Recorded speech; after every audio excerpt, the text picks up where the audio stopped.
नमस्कार प्यारे बच्चों। आर के स्टडी केयर हिंदी क्लास में आप सबका हार्दिक स्वागत है। आशा है कि आप सब लोग स्वस्थ होंगे। बच्चों, हम लोग पिछली कक्षा में शब्द विचार पढ़े थे। शब्दों को हम लोग 4 भागों में बांटा था। आज हम जो है शब्दों के प्रथम भाग, जिसको हम लोग बनावट के आधार पर जानते हैं, बनावट के आधार पर शब्दों का वर्गीकरण कैसे होता है, इसको हम लोग पढ़ेंगे। तो सबसे पहले हम लोग लिखेंगे बनावट के आधार पर शब्दों का वर्गीकरण।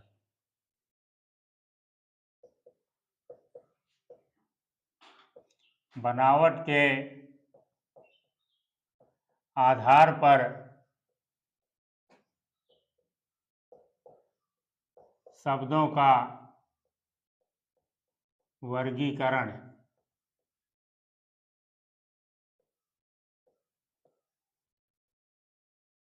बनावट के आधार पर शब्दों का वर्गीकरण हम लोगों ने पढ़ा है कि 3 होते हैं: रूढ़,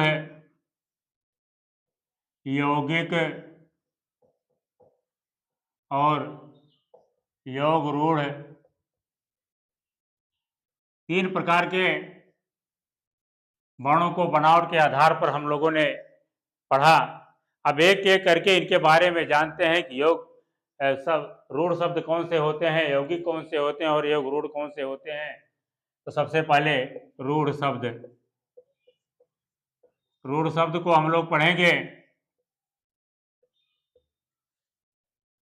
इसका अर्थ होता है कि जिन शब्दों का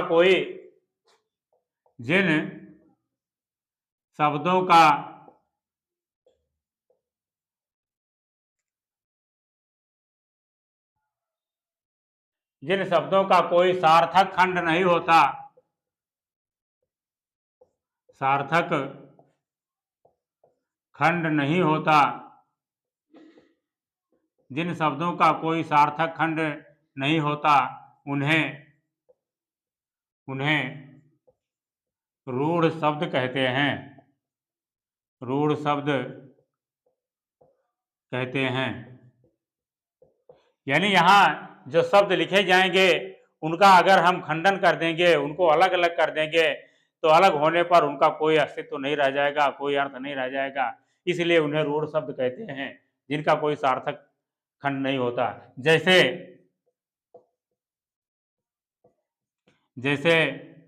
कान, नाक, मत,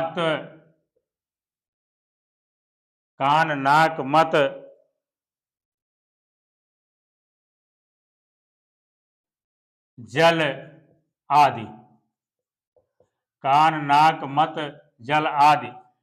यहाँ 2 वर्णों के योग से कान बना हुआ है, 2 वर्णों के योग से नाक बना हुआ है, 2 वर्णों के योग से मत और 2 वर्णों के योग से जल बना हुआ है। इनको जब हम अलग कर देंगे तो इनका कोई अर्थ नहीं रह जाएगा। यहाँ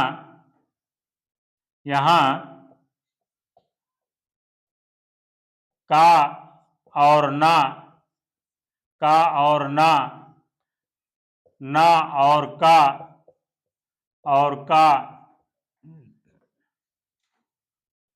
मा और ता, जा और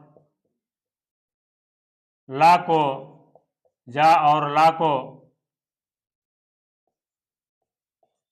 अलग कर देने पर इनका कोई अर्थ नहीं होता।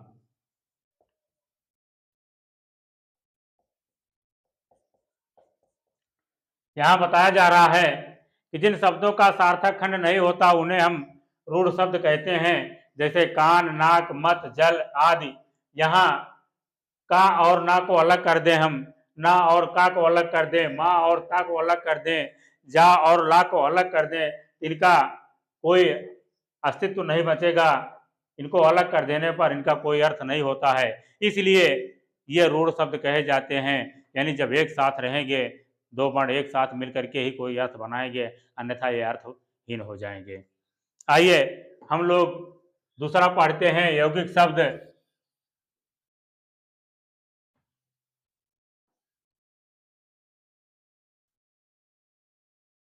यौगिक शब्द का मतलब होता है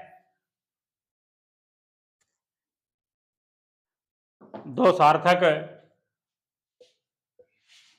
यौगिक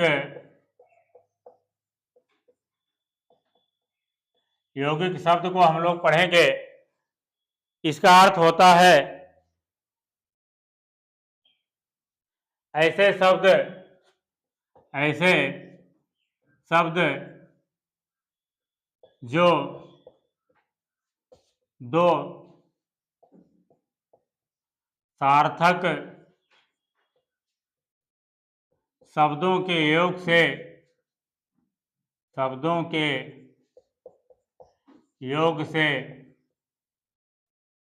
बनते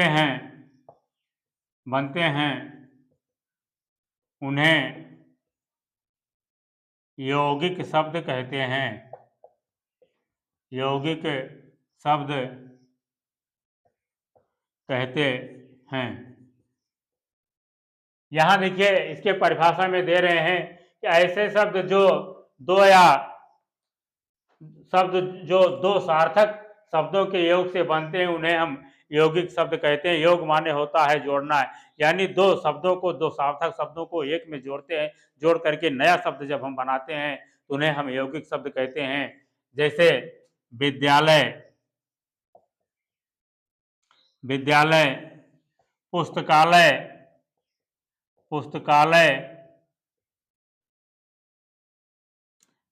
विद्यालय, पुस्तकालय, विद्यार्थी आदि। यहां देखिए विद्यालय शब्द हमारा जो है दो शब्दों विद्या तथा आलय, विद्या धन आलय से विद्यालय बना।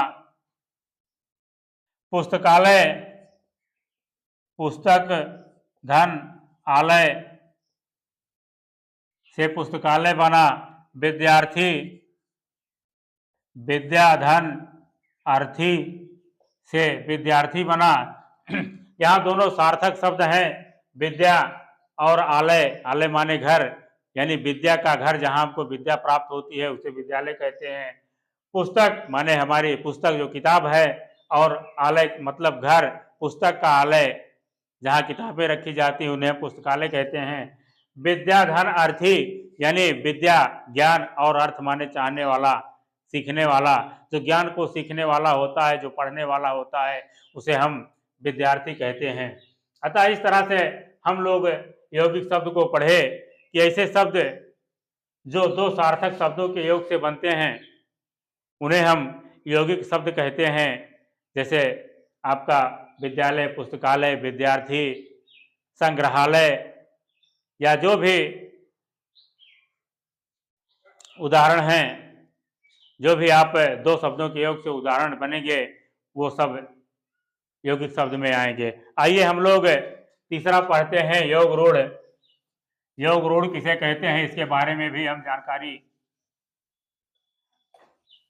करें। योग रूढ़ शब्द,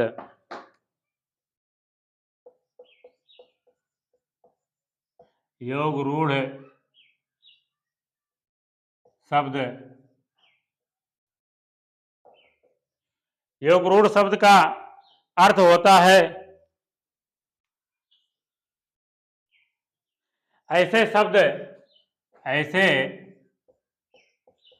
शब्द जो यौगिक तो हों परंतु किसी एक अर्थ के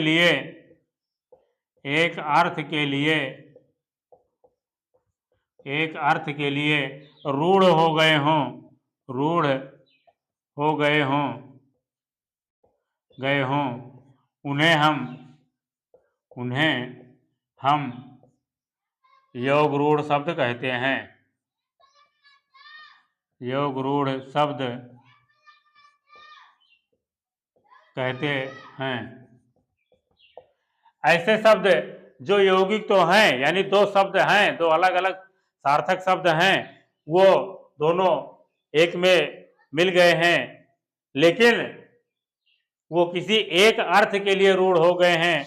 वो किसी दूसरे अर्थ को नहीं प्रतीत करते हैं, दूसरे अर्थ को नहीं बताते हैं, उनको एक ही अर्थ में गिना जाता है। उन्हें हम योग रूढ़ शब्द कहते हैं। जैसे हमने लिखा दशानन। दशानन का मतलब होता है 10 है आनंद जिसके, 10 है मुख जिसके। ये दशानन शब्द रावण के लिए रूढ़ हो गया। जैसे हमने लिखा लंबोदर। लंबोदर यानी लंबा है उदर जिसका, यानी पेट जिसका लंबा है। ऐसे तो बहुत से लोगों का लंबा पेट होता है, लेकिन ये रूढ़ हो गया है सिर्फ और सिर्फ गणेश के लिए। दशानन का मतलब रावण और यहाँ लंबोदर का मतलब गणेश। आगे और भी हम जानने की कोशिश करेंगे। आगे और उदाहरण के माध्यम से हम जानने की कोशिश करेंगे। जैसे आपने दशानन को पढ़ा, लंबोदर पढ़ा, उसी तरह से चक्रपाणी है।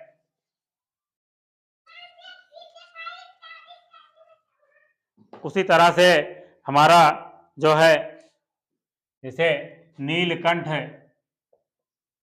नीलकंठ है।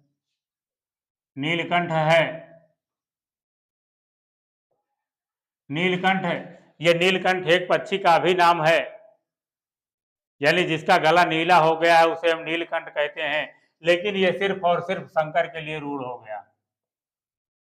शंकर के लिए रूढ़ हो गया। जैसे हम लोगों ने पढ़ा बीना पाणी। बीना पाणी, पाणी माने हाथ होता है, बीना माने बीना, जिसके हाथ में बीना है। बीना तो बहुत से लोग बजाते हैं, नारद भी बजाते थे बीना, लेकिन ये सिर्फ और सिर्फ रूढ़ हो गया है सरस्वती के लिए।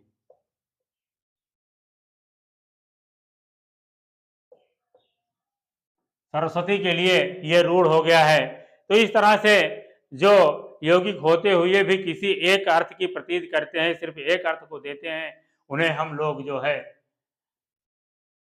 योग रूढ़ शब्द कहते हैं। इस तरह से हम लोगों ने जो है बनावट के आधार पर शब्दों का वर्गीकरण पढ़ा, और ये जो इसमें योग रूढ़ शब्द होते हैं, ये योग रूढ़ शब्द जो होते हैं वो बहुब्रीहि समास के सभी शब्द उदाहरण होते हैं। ज़्यादातर बहुब्रीहि समास में जो शब्द प्रयोग किए जाते हैं वही जो है योग रूढ़ शब्द के उदाहरण होते हैं। तो आशा है कि ये कक्षा आप लोगों को पसंद आई होगी, और अगर पसंद आई होगी तो आप लोग हमारे इस RK स्टडी केयर चैनल को लाइक, सब्सक्राइब, शेयर और कमेंट जरूर करें।